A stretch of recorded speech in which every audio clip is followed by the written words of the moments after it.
ভারত মহাসাগরে বাংলাদেশি যে জাহাজটিকে জিম্মি করেছে দস্যুরা, সেই জাহাজে কর্মরত ছিলেন মোহাম্মদ শামসুদ্দিন। জলদস্যুরা তাদের জিম্মি করার কিছুক্ষণ পরই স্ত্রীকে ফোন দেন এই কর্মকর্তা। বলেন, জলদস্যুরা মোবাইল নিয়ে নিচ্ছে, আর কথা হবে না। এই কথা বলতে বলতেই সংযোগ বিচ্ছিন্ন হয়ে যায়। এটাই ছিল মোহাম্মদ শামসুদ্দিনের সঙ্গে তার স্ত্রী ফারজানা সুলতানার শেষ কথা। শামসুদ্দিন ভারত মহাসাগরে সোমালিয়ার জলদস্যুদের হাতে জিম্মি বাংলাদেশি জাহাজ এমভি আবদুল্লাহর ওয়েলার পদে কর্মরত।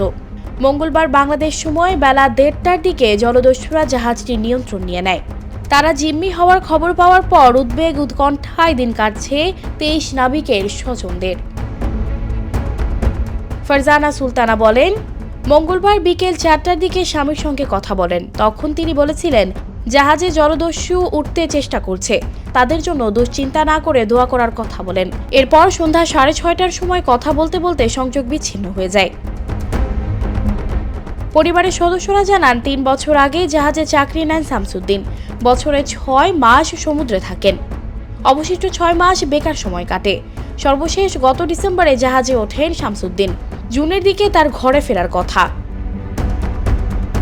এবারই প্রথম নয়, 2010 সালে গ্রুপটির জাহাজে এমভি জাহানমণি ছিনতাই করেছিল সোমালিয়ার জলদস্যুরা। জিম্মির 100 দিন পর মুক্তিপণ দিয়ে জাহাজটি ছাড়িয়ে এনেছিল কবির গ্রুপ। সে সময় 26 নাবিকের সবাই জীবিত ছিল, কারো কোনো ক্ষয়ক্ষতি হয়নি।